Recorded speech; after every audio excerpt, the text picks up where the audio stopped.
Croeso, welcome to our podcast today, focusing on the setup of community interest companies in Wales. My name is Helen Simmons, and I work for PCC, and we're also a community interest company set up to provide training and support to primary care across Wales and England. Today, I'm joined by Siân Jones. Siân is the Business Development Manager for Red Kite Health Solutions Community Interest Company, to find out a little bit more about their journey to establish their CIC. So hello, Siân, welcome, and thank you for joining me today and taking the time to chat. If we could start by asking you to give us a little bit of background about Red Kite CIC, what's its purpose and why it was set up? Helen, nice to be here. Red Kite is a community interest company that was set up in 2015 from a collaboration of the 4 GP practices that make up the South Powys cluster. It was set up really, there was a couple of reasons. I'll just go into a little bit of the company dynamics. So there are 4 GP directors who sit on the board of the community interest company, and that's one from each of the practices. And the remaining 40 plus GP partners across South Powys are what we call members of the company, which is limited by guarantee. As I say, the purpose really of the community interest company was the South Powys cluster had been working together quite well for a number of years, sort of around cluster working and things, and was quite central to the commissioning process at the time. Due to restructuring and things, that commissioning process sort of got more centralised, and I think GPs felt they really lost their voice in that space. And that was one of the reasons they started to look at other alternatives. And the second reason really was around the cluster working. The South cluster were quite innovative, were on board with the Welsh Government directive around cluster working and sharing services, and had been trying to push that forward, and sort of came up with, you know, what were the challenges around that. And there were many challenges for independent contractors sort of working together. They'd worked as independent bodies for a long time. How did you share services across that locality? What happened in terms of employment, and who took the responsibility for driving that forward? So those were the main reasons really why it was set up. And they did so, went forward with it in 2015. Thanks, Siân.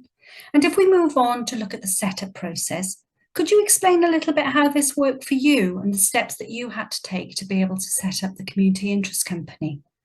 There was obviously a lot of talking across the cluster area with GPs, practices, etc. We then approached, and with the health board as well. We had quite a lot of support from the health board at that time to start looking in this space. And then we approached Compass, which is formerly known as the Welsh Cooperative Centre, to support the sort of conversations around that area. And they were really instrumental and hugely helpful in establishing what sorts of models or business models were out there for them to look at. So it was through sort of, collaboration with them and lots of talks with them that the community interest company or social enterprise model really stood out as a game changer. In terms, a lot of that was around its transparency and it was non-profit, so anything that the organisation made would be purely around delivery of services and doing that.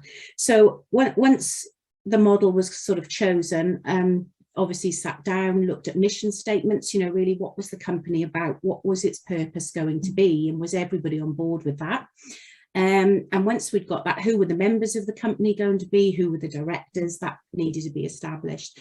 Once that was done, the process then really was quite straightforward. So to register the company, you can do that online. And for a community interest company, that kind of one sort of application kills 3 birds with 1 stone. So you can register the company on Companies House. It also at the same time registers you with HMRC for corporation tax, and also with the KIC regulator for approval, because all KICs need to be approved and then regulated by the KIC regulator. So that can all be done online for the sum of £27. And that includes your your articles of association and things like that also need to be finalised through that process. Right. Once your KIC is then approved by the KIC regulator, you will receive an incorporation certificate, and your business then is up and running. Thank you, Siân. You touched on this a little earlier, but I just wanted to explore in a bit more detail about what would you say were the main challenges in those early years and how you overcame them? I think the main challenges, as I said, at the time, there was quite a lot of support in the health board, you know, which was really, really helpful. Again, even though around cluster working, independent contractors had issues around employment, so did the KIC. A KIC can go out and employ staff, but what we soon realised was in order to be able to supply, particularly in the areas of health, to attract staff and clinical staff particularly, we had to be able to offer the terms and conditions that they would be looking for. So, of course, that was problem, or sort of the challenge number one, was in England, KICs and social enterprise companies had been delivering in this space, and it wasn't something that had happened in Wales. So there was no contract mechanism for that to happen. How we overcame that was a huge piece of work around setting up the first All Wales contract for a social enterprise to deliver in that space. A lot of work with the health board and pensions to do that. So what that meant then was if we were able, or we were commissioned to provide services through an APMS contract, we would be able to offer those terms. So access to NHS pensions, etc. So we managed to get that set up and approved back in 2016. And it is to this day still the only one in use in Wales at the moment. But pleased to say that that has now been evaluated, and an All Wales APMS contract is now available for other KICs that have sort of come into incorporation before.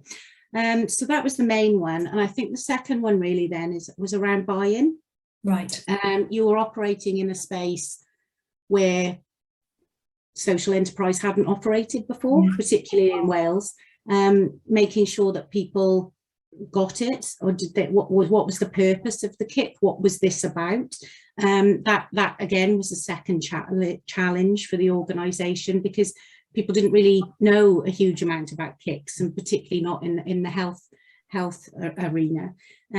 So that was a challenge which you know was just overcome really by lots and lots of presenting. We went round, we presented what we were doing, the work, being open and transparent about what we were doing. You know, as a KIC, all of your information is available on Companies House, so your accounts, everything else, and then presenting on the work that we had done across clusters, at Welsh Government, you know, all sorts of, or any groups that were interested really, and particularly I think that was important as new people come into the arena. So as you know, people change within the health board or within the KIC or within the practices even, it's touching base with them, going and explaining what the Red Kite, how Red Kite fits into that space. So yeah, I think those were probably the two main challenges we had in the areas. Thanks. And you talked about some of the services you offer. Can you give us some examples of the types of services and contracts that you're currently delivering? Yeah, so the main, one of the main contracts that we have is the Alternative Provider of Medical Services, or APMS contracts as they're known in Wales. And that was our first contract that came to life in 2016 to employ a pharmaceutical team across South Powys. So that enabled us to go out and employ cluster-based pharmacists rather than practice-based pharmacists as a KIC, to be able to provide services across the cluster. And that was commissioned by the Health Board in 2016. So I think we enter in six or 7 years now, that contract's been going. What you can do with APMS as well, other services can be tapped into that. So you can add additional services, which we have done at times. But that really is only necessary, I suppose, if you're looking to employ further staff. Other contracts we have then are just sort of standard contracts, maybe with other providers, third sector, service level agreements, and then grant contracts as well for any other funding that we have. So those are mainly the ones that we use, but the APMS is really central to our operations and allows us a lot more flexibility in how we're delivering. So have you got employees within that contract? We do, yes. So all of the Red Kite employees come under the APMS contract. Right. Yeah. Right. Okay. Lovely. Thank you. And so where are you based? Where's Red Kite's home? Do you have premises? We don't. So Red Kite's registered address is the largest practice in the South Cluster, which is the Brecon Group practice. So that's our registered address. But yeah, we don't have premises of our own. So we were lucky enough that the space was available for staff within the practices across the south. So although we're cluster based, we try and place staff sort of as close to where they live in that practice. And then myself, I was also given space within the practice's office space there to use. And I think it isn't that we would never look to have premises, but as a small operation, what that allowed us to do was fully concentrate on keeping the costs down and any monies that we were having in purely for service provision. I suppose that if we grow, or as we grow, we would have to look at that, because space across, primary care is not, or is limited, and even more limited now after COVID.